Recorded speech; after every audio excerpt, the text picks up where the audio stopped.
What's up guys, my name is Ace, and welcome back to another episode of The Breakdown. This is a series where I take subscriber gameplay and I analyze it to help you guys improve. In today's episode, we're going to be analyzing a kill confirmed gameplay on the map Egypt from Eternal Void. And first up, as always, we'll have a look at the class he decided to use. So for this one, he's using the Infantry Division with the M1 Garand with Quick Draw, Steady Aim, Advanced Rifling, and the Bayonet. His basic training is Blitzkrieg, secondary is an M1911, he's got no attachments on there, which obviously that's going to be the first mistake I'm going to mention with this class setup.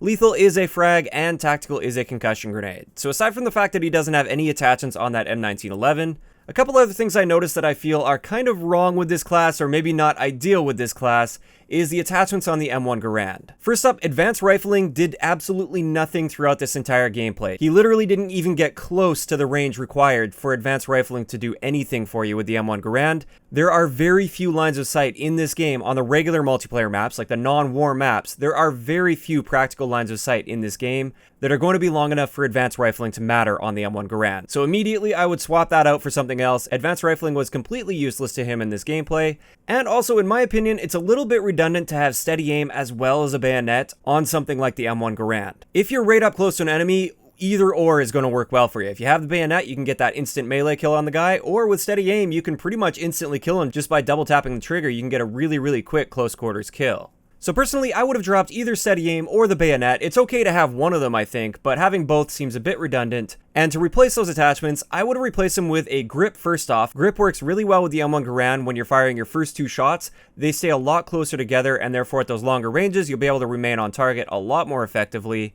And aside from that, I'd go with either something like Extended Mags or Rapid Fire. Both of these are good attachments for the M1 Garand.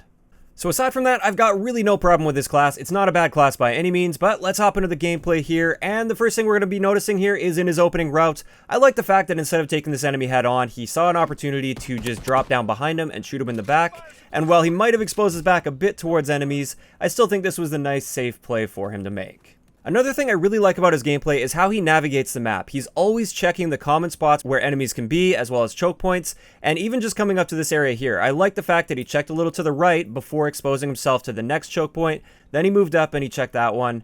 This is the right way to navigate the map. Always be cautious, always be paying attention to where enemies could be. Now, as he wrapped around towards the enemy spawn, the first thing I was thinking is, man, he's got a pretty high sensitivity for console. And I was prepared to mention the fact that his sensitivity is probably going to be too high, he's not going to be able to control it. But after watching these first few gunfights that he got into, he actually handles his sensitivity quite well, at least at the beginning. There are a few areas where I feel like his sensitivity being way too high gets in the way. And I feel like with his playstyle, he doesn't necessarily need a really high sensitivity. But like I said, it is working for him, so I wouldn't recommend changing it. Now, the main focus of this video, and one of the biggest things I've noticed with his gameplay, is this guy's definitely capable of getting a lot more kills than he did in this gameplay. By the end, I think he only ended up with about 13 kills and 6 deaths, if I'm not mistaken.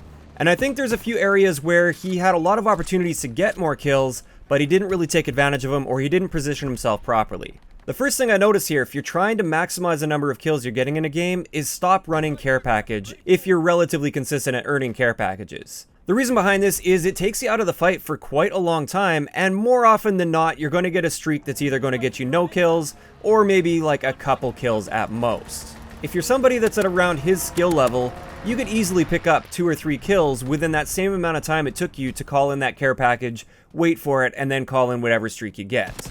Now yes, every once in a while you get lucky, you'll get a ball turret gunner or paratroopers and they'll just go off and get you a ton of kills, but that's going to be fairly rare, and just in general, I feel like if you're trying to maximize those kills, drop the care package and stick to things that don't take quite as long to wait for.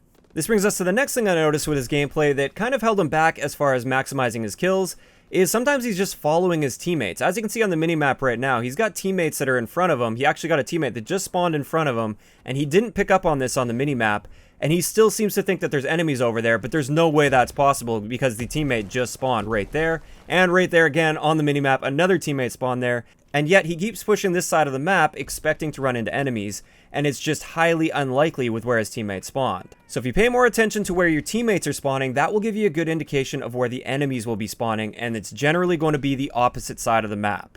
So the moment that first teammate spawned in front of him, that should have been the indication that he needs to turn around and start focusing his attention towards the other side of the map. If he would have been more aware of this, I feel like he could have cleaned up a lot of extra kills in this game.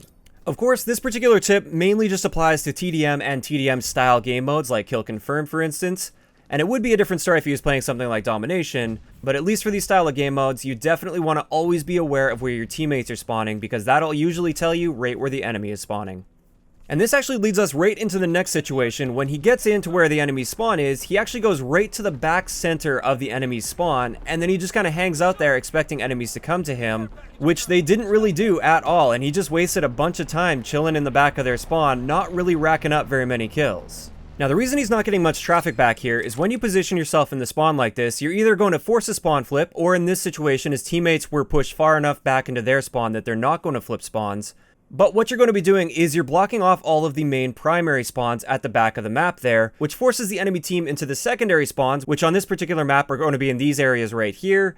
And the vast majority of players, when they spawn in on the map, they just push straight in the direction that they spawn facing. So as you can see in this area right here, when those enemies are spawning in those secondary spawns, they're generally not going to be rotating back towards where they feel their spawn is because they don't recognize that an enemy is there. Instead, they're just going to push straight forward, and therefore he doesn't get enough traffic and he doesn't get enough kills. In TDM style modes, normally you don't want to be pushing directly for the back center of their spawn. You want to be positioning yourself in a way so that they are spawning in those back center spawns and they have to come to you. So if you're looking to maximize kills in TDM or TDM style modes, you definitely want to focus on your positioning. This is the most important part. You don't want to push too far in towards your enemy spawn where you either force a spawn flip or force those enemies to spawn in a secondary spawn and run away from you. You want to try and get yourself in a situation where your enemies are spawning and coming towards you constantly, so you get a steady flow of enemies and you can keep picking them off and keep them in that same spawn area. And with that, those are the main points I wanted to cover with this particular gameplay. If you guys would like to submit a gameplay for a future episode of this series, all you have to do is send a link to a raw, unedited gameplay to the email address that I will leave linked down in the description below. Make sure it's at least HD in quality, no commentary, no music, nothing like that, just raw HD gameplay. Of course, I can't guarantee that if you send it, I will be analyzing it since I've already got about 50 or so just from the first episode that got sent to me. But I'll do my best to get through them all, and you just might see your gameplay broken down in a future episode. If you enjoyed the video, a like rating is always appreciated, and don't forget to subscribe for more if you haven't already. I'll talk to you guys next time.